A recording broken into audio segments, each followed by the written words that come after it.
नमस्कार दोस्तों। तेरी याद से ही महक जाता है वजूद मेरा। यकीनन ये फकत इश्क नहीं है, कोई जादू है तेरा। और यही बात बिल्कुल लागू होती है गांधी नेहरू परिवार के बारे में। इस पर मैं बात करूं उसके पहले मैं एक जिक्र करता हूं। डॉक्टर राम मनोहर लोहिया जी का नाम सब कोई जानता है, क्रांति के जनक थे और पंडित नेहरू के सबसे पहले विरोधी, सार्वजनिक विरोधी थे, जिन्होंने उनके खिलाफ चुनाव भी लड़ा। डॉक्टर राम मनोहर लोहिया से किसी पत्रकार ने पूछा, राष्ट्रपति बड़ा होता है या प्रधानमंत्री? डॉक्टर लोहिया ने हंसते हुए जवाब दिया, नेहरू। मतलब पंडित नेहरू जहां भी बैठा दो, वो राष्ट्रपति, प्रधानमंत्री या किसी भी पद से बड़े होते हैं, किसी पार्टी के अध्यक्ष से बड़े होते हैं। तो यही एक सच है। और ये सच मैं क्यों कह रहा हूं? क्योंकि आज गांधी नेहरू परिवार को खत्म करने की हर कोशिश हो रही है। हर वो कोशिश हो रही है जिससे उनका वजूद मिटा दिया जाए, उनका नाम मिटा दिया जाए। मगर हस्ती ऐसी है कि शायद मिटती नहीं। तो इसको लेके किसी एक ने जो पंक्तियां कही, मैं वो कहता हूं, तेरी आंखों में, मेरी आंखों में तू अपना वजूद रहने दे, कुछ देर ही सही मुझे तू अपने करीब रहने दे। कमोबेश यही हालत जो है इस परिवार की है। और इस परिवार की यही स्थिति है कि आज भी देश में इकलौता, कहीं भी जाए, राहुल गांधी मलयालम में गए, उन्हें मलयालम नहीं आती, और उस इलाके में जहां वो रहते हैं वहां इंग्लिश भी लोगों को नहीं आती है। तो आप समझिए, लेकिन वो वहां के सर्वप्रिय नेता हैं राहुल गांधी। राहुल गांधी हिंदी पट्टी में जाएं, मलयालम पट्टी में जाएं, तमिल पट्टी में जाएं, या कहीं जाएं, बंगाली जाएं, उड़िया जाएं, या जहां भी वो जाते हैं, अपना उनका एक वजूद है। क्यों? वो वजूद नेहरू गांधी से आता है। वो उस नेहरू के वंशज है जिसने देश को बनाया है, देश को आजाद कराया है। वो उस गांधी के वंशज है जिस गांधी ने इस देश को बनाया है और इस देश को राजनीतिक जागरूकता सिखाई है, उस गांधी के। तो आप समझिए, जब इसके हो तो यही होता है। आज सियासत जो चल रही है वो चल रही है किस बात को लेकर के कि कैसे खत्म किया जाए। तो इसी पर बात कहता हूं कि दुनिया के सियासी इतिहास में एक भी ऐसा परिवार नहीं है जिसका आप जिक्र कर दें, जिसका त्याग और बलिदान नेहरू परिवार से ज्यादा हो, उस परिवार से ज्यादा हो जो नेहरू गांधी परिवार से ऊपर। आप ये समझिए, अपनी सारी संपत्ति जो देश को दे दे, अपने इवन पुश्तैनी घर तक को इस देश को दे दे, अपना सब कुछ जो दे देता है। आप समझिए, आज यदि सोनिया, राहुल, प्रियंका, आपने देखा प्रियंका को जब सरकारी घर से बेदखल कर दिया गया तो दिल्ली में उनके पास अपना रहने को घर नहीं था, और वो जाकर के कहा, गुड़गांव में एक जो कांग्रेस के नेता हैं उनके घर में वो रह रही है। इसी तरीके से आप देखिए, यदि राहुल और प्रियंका को भी उस घर से बेदखल कर दिया जाए तो आज उनके पास एक बंगला नहीं है जिसमें वो रह सके, एक गाड़ी नहीं है उनके पास जिससे वो चल सके। यदि कांग्रेस भी किनारा कर ले, सब कर ले, तो कहां से? लेकिन उनके लिए देने के लिए सब कोई तैयार। मेरे पास बहुत नहीं है, मैंने ईमानदारी से पत्रकारिता की, लेकिन निश्चित रूप से मैं कहूंगा कि मेरे पास जो भी होगा मैं दूंगा।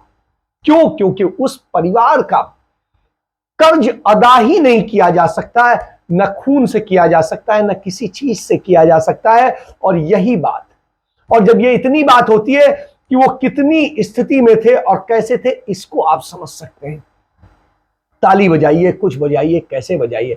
एक बार गांधी जी एक ऐसे इलाके में गए जहां के लोग जो है भाषा नहीं समझते थे, और इसको न्यू यॉर्क टाइम्स ने भी छापा था। न्यू यॉर्क टाइम्स का वहां संवाददाता था, उस दौर की बात है। तो चेन्नई के पास का सुदूर इलाका था और गांधी जी भाषण दे रहे थे। एक किसान जो है वहां पर तालियां बजाने लगा बड़ी तेजी से गांधी जी की जब चर्चा शुरू हुई। तो उससे पूछा किसी ने तमिल में कि तुम्हें क्या बोला गांधी ने कि तुम इतना खुश हो गए और तालियां बजा रहे हो, क्या समझ में आया? उसने कहा समझ में कुछ नहीं आया, लेकिन गांधी बोले हैं तो अच्छा ही बोले होंगे, और वो बोलेंगे तो हमारे लिए ही बोलेंगे। कमोबेश बिल्कुल यही स्थिति नेहरू के साथ होती थी, और नेहरू भी वहां की भाषा में बोलने का नाटक नहीं करते थे। वो जैसे जो बोलते थे इंग्लिश हिंदी उसी में बोलते थे, लेकिन तालियां बजती थी, भले कोई समझ पाए न समझ पाए। ये उनकी स्वीकार्यता है और ये उनका जो है बड़ापन है। और इस पर जब मैं बात करता हूं तो निश्चित रूप से बात आती है कि एक चीज क्या जिक्र करूंगा कि कैसे जो चीजें होती हैं उसी पे आता हूं, और कैसे चीजें बदलती हैं, कैसे होती हैं, इससे आप समझिए। एक होता है, अगर आप आजाद साहब जो गुलाम थे अब आजाद हो गए हैं, नेहरू जी और कांग्रेस की कश्मीर नीति की आलोचना करने लगे तो ताज्जुब नहीं होना चाहिए, क्योंकि ऐसा करना और कहना अब उनके लिए लाजमी होगा। आपने मोदी साहब की एक स्पीच देखी, और अगर किसी को इतना अनपढ़ और जाहिल है कि उस स्पीच के कंटेंट्स पढ़े, जो स्पीच मोदी साहब ने की, उसने मेरे लिए नहीं लोया कि गुलाम नबी जाएगा हाउस से तो मेरा खाना हजम नहीं होगा। उसने एक घटना के बारे में बात की। शुक्र करिए, मैं मोदी साहब को समझता था बड़ा क्रूड आदमी है, शादी नहीं की है, बच्चे नहीं है, बीवी है, तो इसको कोई परवाह नहीं होगा, लेकिन कम से कम इंसानियत तो उसने दिखाई। वरना वह न घर के रहेंगे न घाट के, क्योंकि उन्हें जो अब मलाई खिलाने को बुला रहा है वो कह रहा है, स्क्रिप्टेड आपको दे रहा है कि साहब ये चिट्ठी जाएगी, तो सब वो चिट्ठी जा रही। इस्तीफे की लंबी चिट्ठी का निचोड़ कुल मिला के निकलता है कि बेशर्मी, खुदगर्जी, कृतज्ञता और एहसान फरामोशी को एक लफ्ज में यदि कहा जाए तो उसका नाम है गुलाम नबी आजाद। तो आप ये बात कह सकते हैं। आप पर इसी पर आज मैं तुलना भी एक कर देता हूं, वो करता हूं कैप्टन अमरिंदर सिंह से। कैप्टन अमरिंदर सिंह और गुलाम नबी आजाद कमोबेश एक ही जैसे हैं। कैप्टन अमरिंदर सिंह तो फिर भी एक राजघराने से थे, गुलाम नबी आजाद एक गरीब घर से थे। उनकी हैसियत नहीं थी और उनको हर हैसियत दी किसने? कांग्रेस ने। कैप्टन अमरिंदर सिंह एक राज परिवार से, लेकिन राजनैतिक उसमें उनको जमीन दी कांग्रेस ने, बनाया कांग्रेस ने। चलिए उस पर छोड़ते हैं, अब बात करते हैं संजय राउत जो थे। उन्होंने एक साहब बड़ी अच्छी बात कही, राहुल गांधी से हुई वार्ता का उन्होंने जिक्र किया, जिसमें उन्होंने राहुल गांधी से पूछा था, उन्होंने अपने लेख में लिखा था कि राहुल गांधी से पूछा कि कांग्रेस के कई वरिष्ठ नेता, खासकर कैप्टन अमरिंदर सिंह, गुलाम नबी आजाद आदि, ये कहते हैं कि पार्टी के वरिष्ठ नेताओं की बात ना तो सुनी जाती है और ना ही उन्हें सम्मान दिया जाता है। राहुल गांधी ने उन्हें जो जवाब दिया वो सामना के मुख पत्र पर, जो है शिवसेना के मुखपत्र सामना में, बड़े उससे छपा। कैप्टन अमरिंदर सिंह के बारे में राहुल गांधी का जवाब था कि कैप्टन साहब से उन्होंने कई बार कहा कि कांग्रेस ने जो चुनावी वादे किए थे उन्हें पूरा करें ताकि जनता की नाराजगी दूर हो सके। कैप्टन साहब इन पर कोई ध्यान नहीं देते थे। कांग्रेस ने एक सर्वे कराया जिसमें पाया गया कि उनकी जो स्वीकार्यता है वो सिर्फ 6% लोगों में रह गई है। कैप्टन साहब के कार्य से सब नाखुश थे। लोगों की नाराजगी कैप्टन साहब के व कांग्रेस के प्रति लगातार बढ़ रही थी, और 4.5 साल में कांग्रेस की स्थिति यह हो गई कि लोग उसे स्वीकार करने को तैयार नहीं थे। ऐसी स्थिति में क्या किया जाता? कैप्टन साहब की कार्यशैली से कांग्रेस के लगभग सभी विधायक भी नाखुश थे, उनके मंत्री भी नाखुश थे, वह किसी की नहीं सुन रहे थे। कैप्टन साहब से सोनिया गांधी और राहुल गांधी ने कई बार इस बारे में बात की, वह मानने को तैयार नहीं थे। गुलाम नबी आजाद के बारे में राहुल गांधी ने बताया कि उन्हें पूरा सम्मान पार्टी ने दिया है, राज्यसभा में उन्हें विपक्ष का नेता बनाया, जम्मू कश्मीर का मुख्यमंत्री बनाया। गुलाम नबी आजाद को पार्टी ने हमेशा पूरा सम्मान व जिम्मेदारी दी। उनका जब राज्यसभा का कार्यकाल समाप्त हो रहा था तो पार्टी ने उन्हें राज्य कांग्रेस का अध्यक्ष पद संभालने को कहा, मगर उन्होंने कहा कि वहां कोई वजूद अब कांग्रेस का बचा ही नहीं है। से आजाद इस जवाब से वो काफी हैरान हुए, क्योंकि यह जवाब वह व्यक्ति दे रहा है जो वहां पर आखिरी मुख्यमंत्री था कांग्रेस का, और जिसके समय में ही ये कांग्रेस की स्थिति हुई। तो आप समझिए, जम्मू कश्मीर में पार्टी का चेहरा वो थे। राहुल गांधी ने कहा कि अनुच्छेद 370 हटने के बाद उन्होंने जनता से कोई संवाद नहीं रखा, अब खूब मीटिंग कर रहे हैं। राहुल गांधी गए, राहुल गांधी ने जाने के लिए वहां जद्दोजहद की, लेकिन आजाद साहब को कोई फिक्र नहीं थी। राहुल गांधी ने संजय राउत से यह भी कहा कि अगर यह लोग पार्टी छोड़कर जाना ही चाहते हैं तो वह उन्हें कैसे रोक सकते हैं, जाए, ईश्वर करे उनका भविष्य सुखद हो। मुझे लगता है संजय राउत साहब की बात आज बिल्कुल सही है।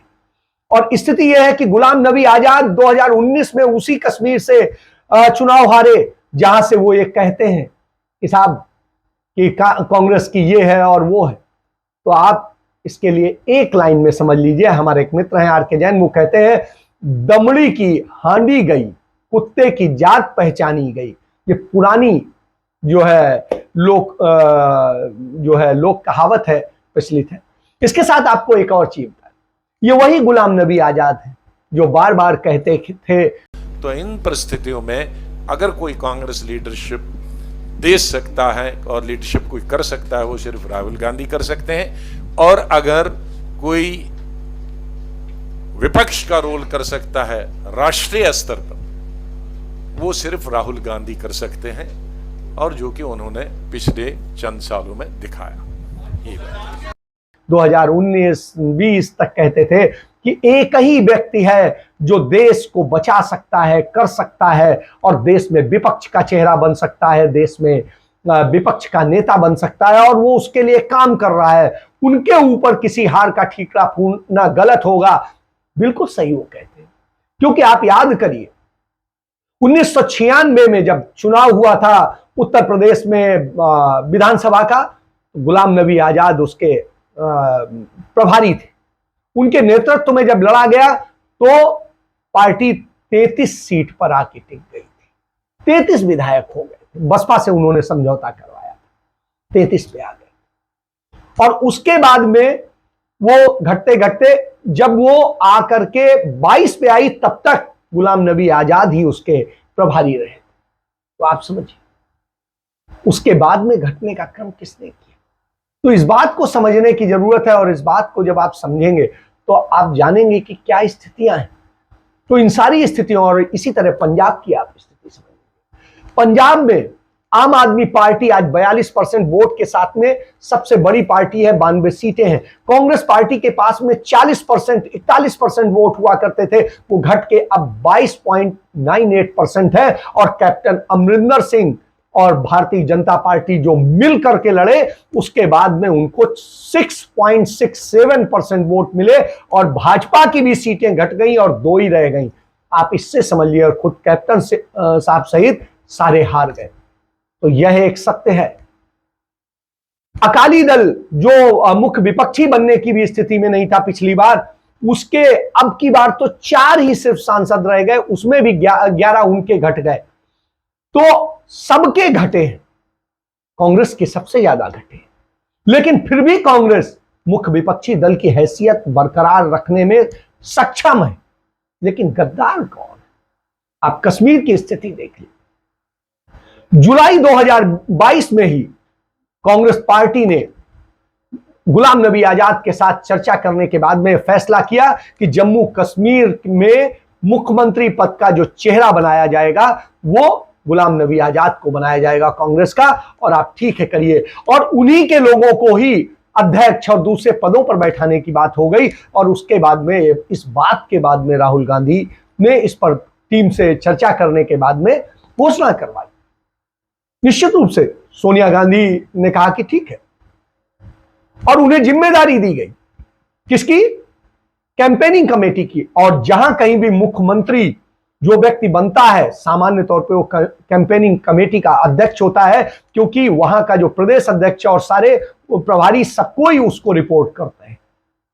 आप चाहे देख लीजिए, हुड्डा यहां कैंपेनिंग कमेटी के हेड थे, जब पंजाब में चुनाव हो रहा था तो कैप्टन थे। इसी तरीके से दूसरे भी राज्यों में होता रहा है। जो मुख्यमंत्री का चेहरा होता है सामान्य तौर पे वही कैंपेनिंग कमेटी का प्रमुख होता है। तो सामान्य तौर पर जब ये होता है तो इसके बाद में ये स्थिति, इसके बाद में गुलाम नबी आजाद कहते हैं, वही गुलाम नबी आजाद जो खुद चुनाव हारते हैं जम्मू कश्मीर में। कौन सा चुनाव वो विधानसभा हार गए, वो जो कि वही मुख्यमंत्री रहे थे और उसके बाद में वो हार गए लोकसभा भी। तो आप समझिए, तो ये स्थिति है। और इसके बाद में कहते हैं कि ऐसा नहीं, ऐसा आप देख लीजिए, स्थिति ये है कि इन लोगों के टूटने से कांग्रेस नहीं टूटती। आज यदि ये चले भी जाएं तो आप इसको जान लीजिए कि चाहे ये आजाद हो या कोई भी हो, आजाद पर जो है गुलाम नबी आजाद पर आज भारतीय जनता पार्टी इसलिए दांव लगा रही है कि उसके पास कोई विकल्प का नेता नहीं है। और कांग्रेस पार्टी भी उन्हीं पर यही लगाती थी, क्योंकि वो ऐसी स्थिति थी। पंजाब में भी भारतीय जनता पार्टी के पास कोई ऐसा चेहरा नहीं था, इसलिए उसने विकल्प बनाया था कैप्टन अमरिंदर सिंह का। लेकिन आनंद शर्मा हो और मनीष तिवारी हो, ये क्या करेंगे? ये तो पार्षद का चुनाव नहीं जीत सकते, और इनकी हैसियत पार्षद का चुनाव जीतने की नहीं हो, उन्हें सांसद बना के रखा हो।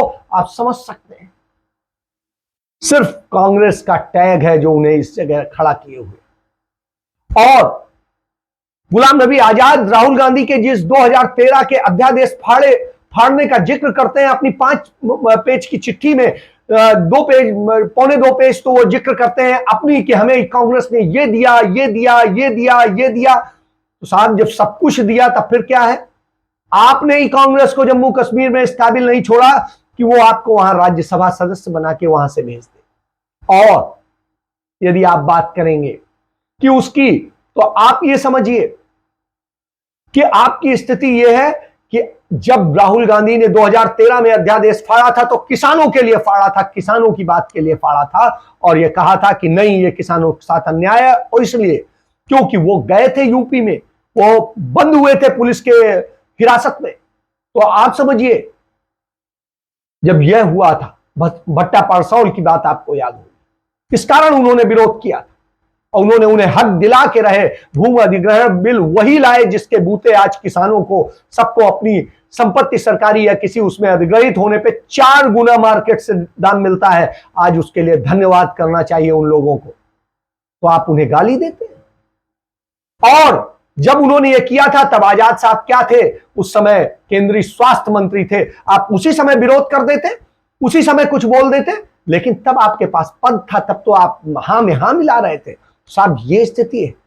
तो एक चीज जान लीजिए, अमरिंदर सिंह से भी बुरा हश्र होगा आपका, क्योंकि नई पार्टियों का वजूद कोई बड़ा नहीं होता है। और ये बात खुद कैप्टन अमरिंदर सिंह ने मुझे बताई थी कि अपने इंटरव्यू में, कि किस तरीके से उन्होंने कई बार पार्टियां बनाई लेकिन उसका कोई बहुत फायदा नहीं हुआ। तो यह स्थिति है। तो इन सारी स्थितियां हो तब उस स्थिति में क्या कहेंगे? और आजाद साहब ने एक और बात सिद्ध कर दी कि व्यक्ति की तृष्णा, हवस और लोलुपता का कोई अंत नहीं है।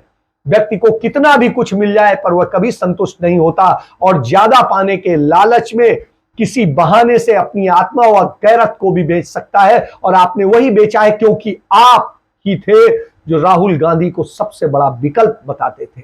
विपक्ष का सबसे बड़ा विकल्प जो बताया जाता हो, उसी को आप कह रहे हैं कि आज ये है। तो आप समझिए, तो जब ये स्थिति हो तो निश्चित रूप से सोचना पड़ता है। इस पर आपको एक त्याग की स्थिति देखना। पन्ना धाय एक होती थी, उन्होंने राणा प्रताप के पिता को बचाने के लिए, राणा सांगा के पुत्र उदय को बचाने के लिए अपने बेटे की बलि दे दी थी। और आपने सब कुछ लेने के बाद में कांग्रेस से क्या नहीं मिला आपको? ब्लॉक से उठा करके आपको सेंट्रल में, देश के और सब किसी राज्य का ऐसा नहीं रहा जहां आपको प्रभारी न बनाया। तो जब यह स्थिति रही हो तो आप सोचिए, एक पत्रकार है शकील अख्तर साहब, उन्होंने बड़ा अच्छा लिखा कि जितना दबाव कांग्रेस पर उसके नेतृत्व पर पड़ा है, खुद को प्रमुख विपक्षी का दावेदार बताने वाले दलों पर पड़ता तो उनके साथ एक भी आदमी नहीं बचता, पूरी तरह टूट जाते। यह कांग्रेस का डीएनए है और नेहरू गांधी परिवार का हौसला, प्रतिबद्धता की कांग्रेस आज भी डटी हुई है और उसे खत्म करना मुश्किल ही नहीं, नामुमकिन भी है। तो साहब, ये स्थिति है। और आप समझिए, कांग्रेस एक बार नहीं टूटी है, कांग्रेस आजादी के बाद में, देश के आजाद होने के बाद में 70 से अधिक बार टूटी है। 135 साल पुरानी ये पार्टी है, 70 से अधिक बार टूटी है, तो आप समझ लीजिए यह। और उससे 70 से अधिक दल पैदा हुए हैं। ये मैं उनकी बात कर रहा हूं, व्यक्तियों की बात नहीं कर रहा हूं।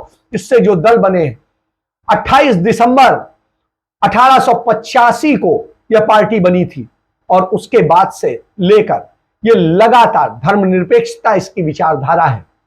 सबको, हर जाति के, हर धर्म के, हर व्यक्ति को लेकर के साथ चलने की विचारधारा है, लेकिन ये टूटी। आप देखिए, सबसे पहली बार जेपी कृपलानी ने इसे तोड़ा था।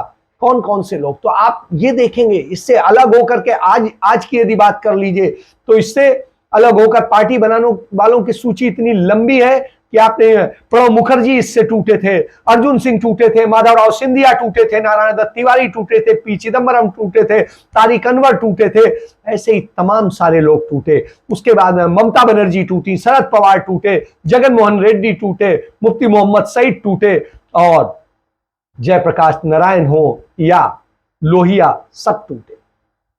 आप समझे। और आजादी के पहले भी कांग्रेस टूटी है और उससे तमाम दल बने हैं। 1923 में सीआर दास ने और मोतीलाल नेहरू ने स्वराज पार्टी बनाई थी और टूटे थे। और 1939 में नेताजी सुभाष चंद्र बोस टूटे थे। और उसके पहले आप जान लीजिए आरएसएस भी उन्हीं से टूटकर बनी है। और जब उन्हीं से टूटकर बनी हो तो निश्चित रूप से आप समझ सकते हैं कि क्या स्थिति है।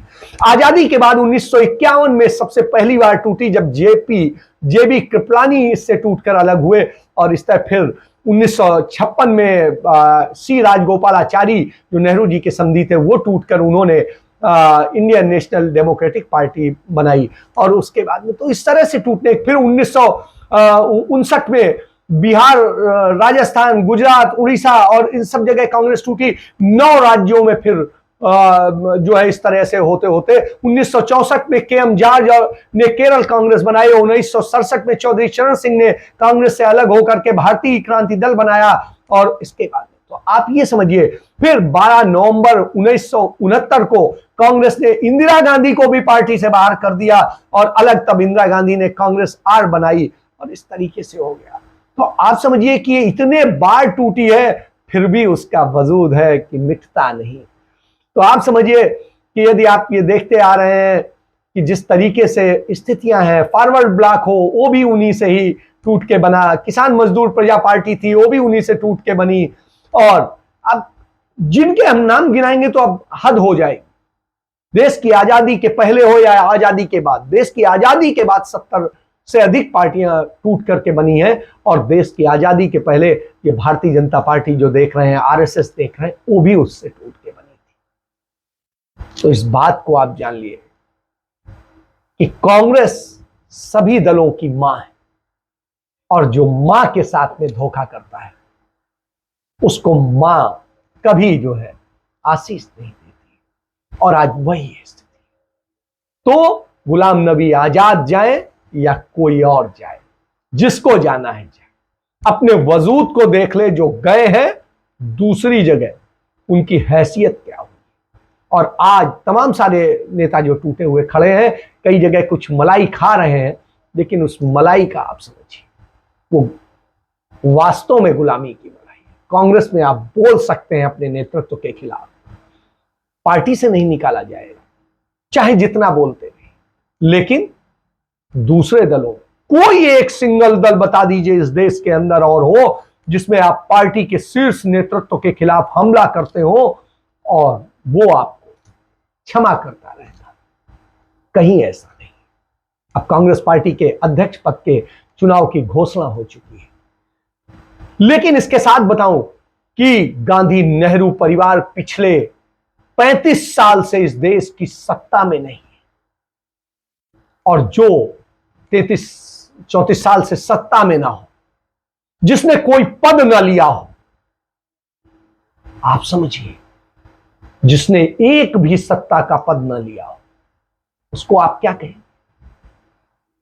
न कहीं मुख्यमंत्री, न कहीं प्रधानमंत्री, न कहीं कोई मंत्री। तो ये वो त्याग होता है और ये बलिदान होता है, पद के लिए नहीं, देश के लिए लड़ा जाता है। देश की लड़ाई होती है, विचारधारा की लड़ाई होती है।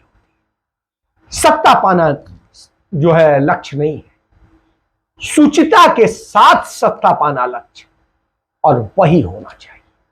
इसके साथ मैं अपनी चर्चा समाप्त करता हूं। पहचानिए, जानिए कि कांग्रेस क्या है।